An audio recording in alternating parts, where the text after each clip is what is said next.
Uh, Hello everyone once again.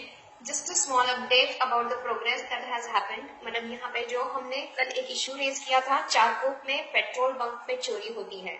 जब ये escalate किया गया था तो यहाँ पे बहुत सारी एक्शन ली गई and I am thankful to everyone for that support, क्योंकि शायद अगर वो मेरे साथ कुछ और लोगों ने भी वीडियो शेयर किए थे, पर शायद इस एक वीडियो को काफी हद तक लोगों तक पहुंचा और ये हमारे पेट्रोलियम मिनिस्टर तक पहुंचा, बीपीसीएल के हेड तक पहुंचा, पुलिस की जहां से भी पहुंचा होगा। मैं नहीं जानती किसने इस प्रॉब्लम को इतना हाईलाइट करके रिजॉल्व करने तक लेके आए हैं।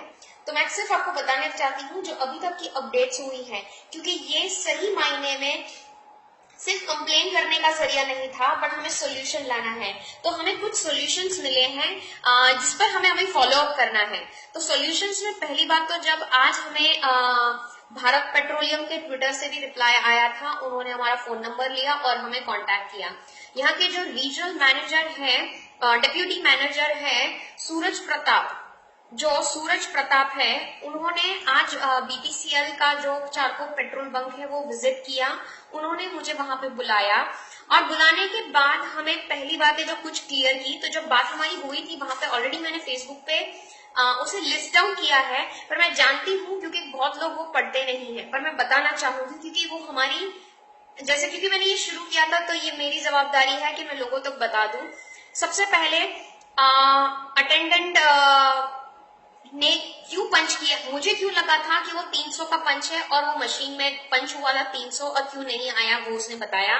देन दूसरी बात उसने ये भी बताई हमें क्या चीजें ध्यान रखनी चाहिए जब हम पेट्रोल बंक पे आते हैं, क्योंकि कुछ चीजें वो मशीन नहीं कर सकती, हमारा अटेंशन देना वहां पे जरूरी है।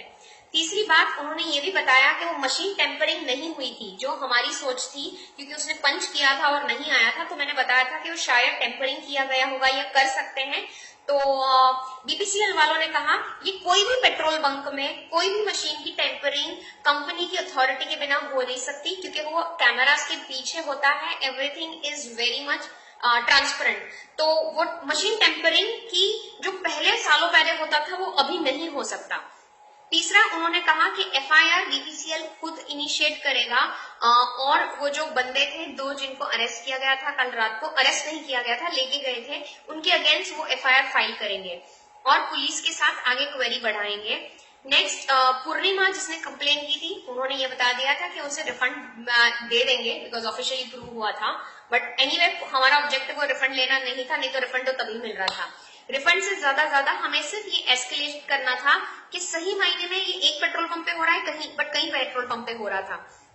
दूसरा उन्होंने एक सोल्यूशन, जो हमारी डिमांड थी सोल्यूशन, जो डिजिटलाइजेशन होना चाहिए था, तो ये जो सोल्यूशन क्या है, जब भी मशीन से अगर आप जाते हैं तो कुछ मशीन में डिजिटली बिल आता है जिसमें वो जाली बिल जब हाथ से लिखते हैं तो बिल के इश्यूज आ सकते हैं, रॉन्ग बिलिंग बन सकती है, पर जब अगर वो मशीन से ही बिल आते हैं तो वहां कभी भी बिल अगर नहीं निकाला तो वो आगे शुरू नहीं होगा, और जैसे ही आप बिल पंच करोगे तो मीटर ऑटो रीसेट 0 पे हो जाता है।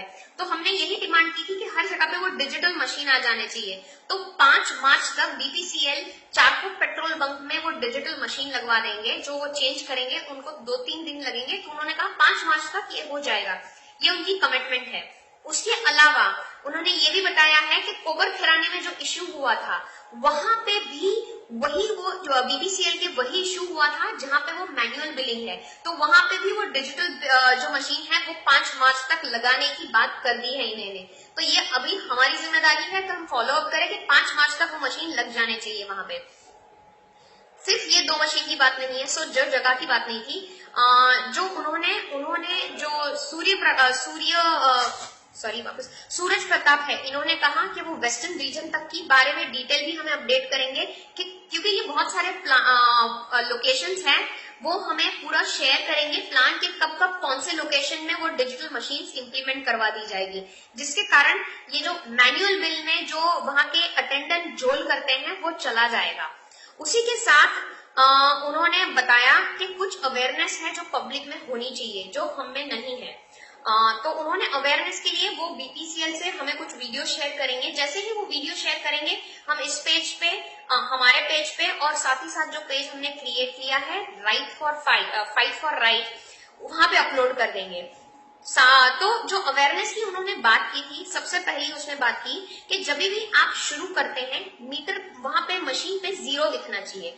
अब जब मशीन में हम 0 देखने की बात करते हैं तो 0 तो ऑटोमेटिकली देखेगा, पर वो जब तक सेट होता है और वो 0 रहेगा उसको 4 सेकंड लगती है। 0 कम से कम आप जब वो मीटर चालू करें वो देखें 4 सेकंड के बाद वो ब्लिंक होके सेटल होता है, तब वो 0 हुआ। नहीं तो 4 सेकंड के बाद वो 0 से भी जो पहले वाला बिल था वो नंबर आ सकता है। ये मैंने खुद ऑब्जर्व किया, उन्होंने बताया कि नहीं बताया, पर मैंने वो ऑब्जर्व भी किया। दूसरी बात, तो मीटर 0 होना चाहिए ब्लिंक होने के बाद, फिर आपका बिल एंड तक देखिए। दूसरी बात, जब नोजल वो हाथ में जो पकड़ के रखा है उसको अगर रेस्ट नहीं किया, जैसे ही उसे स्टैंड पे लगाते हैं वो ऑटोमेटिकली 0 पे रीसेट होता है, पर अगर मैंने हाथ में ही रखा है वो अटेंडेंट ने और मशीन पे नहीं लगाया है, रेस्टिंग पे नहीं रखा, तो उसे 30 सेकंड लगती है ऑटो रीसेट होने के लिए। तो जब स्कूटर वाले पेट्रोल भरवाते हैं, अगर आगे वाला गया और तुरंत उसने शुरू किया तो अभी तक वो रीसेट नहीं हुआ, और अगर आपने गलती से वहां 0 नहीं देखा तो वो आपका आगे वाले का बिल आपके उसमें आ जाएगा। यानी वो 0 से स्टार्ट नहीं हुआ, पिछले वाले ने 50 रुपए का भरा था तो 50 से आपका 51 से आपका शुरू हो जाएगा, पर आपको लगेगा 50 रुपए। तो ध्यान रखिएगा, ये हमारी जवाबदारी है जब तक वो डिजिटल बिलिंग नहीं होती है। तो जहां जहां पे ये डिजिटल बिलिंग नहीं है वहां तो आपको ध्यान रखना ही पड़ेगा, पर ये 30 सेकंड वाली चीज याद रखिएगा, वो 0 पे सेट नहीं की है। 30 सेकंड लगती है 0 ऑटो रीसेट पे अगर वो स्टैंड पे नहीं रखा, पर अगर वो मशीन पे 0 अगर आप देखना चाहते हैं तो भी 4 सेकंड लगती है उसको, पहले ही सेकंड से वो रीसेट नहीं होता है। तो please pay attention. At the same time जब मशीन पे पंचिंग कुछ मशीन होती है, वहां जहां पे 300 हमने देखा था कि उसने पंच किया था, पर वो पंच करने का मतलब ऐसा नहीं है कि वो पंच कर दिया है। उसको पंचिंग को कंफर्म करने के लिए उसे एंटर करना पड़ता है और मशीन को रीसेट करना पड़ता है। अगर वो एक बटन उसने नहीं दबाया जो हमने नहीं देखा, तो फिर हमें ऐसा गलत फहमी होती है कि उसने पंच किया है। तो वो मशीन की मैनिपुलेशन नहीं थी, वो मशीन की टेम्परिंग नहीं थी, वो मैनुअल एरर है जो हमें आंखों के धोखे से लगता है। तो प्लीज पे अटेंशन, पेट्रोल भराते वक्त ध्यान रखिएगा कि आपका मशीन 0 पे है, और दूसरा 4 सेकंड लगती है उसे 0 पे रीसेट होने के लिए। And last but not the least, ये कंप्लेंट जो हमने रेज की है वो सिर्फ चारकोप पेट्रोल बंक के लिए नहीं है। ये बिल्कुल भी वो 2 लेबर अपने आप में नहीं करते हैं।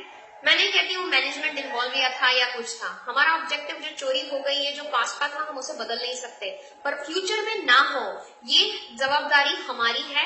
और होपफुली क्या मुझे लगता है बीपीसीएल ने अभी तक जवाब दे दिया है उस पर। अभी तक एचपीसीएल पे हमने कंप्लेन नहीं की थी, पर हम एचपीसीएल को भी रिक्वेस्ट कर रहे हैं कि वो भी अपने मशीन पे ध्यान दे और उसे डिजिटलाइज करवा दे। और पेट्रोलियम मिनिस्टर को वहां पे ट्वीट किया था और उनका भी रिस्पांस आ रहा है। होपफुली ये एक्शन सिर्फ 1-2 दिन की या एक पेट्रोल बंक की ना हो, ये हमेशा के लिए हमारे जो 10-20 रुपए जो पेट्रोल पे ज्यादा जाते हैं उसको बचाने के लिए हो। Thank you very much. मैं पोस्ट वापस अपडेट करूंगी जब मैं पूर्णिमा से भी मिलूंगी, और कुछ अपडेट्स आती रहेगी तो मैं पक्का अपडेट करती रहूंगी। Thank you very much for supporting, और प्लीज इस वीडियो को भी लोगों तक पहुंचाइएगा, क्योंकि सोल्यूशन सिर्फ प्रॉब्लम नहीं, सोल्यूशन भी लोगों तक पहुंचाना जरूरी है। Thank you very much.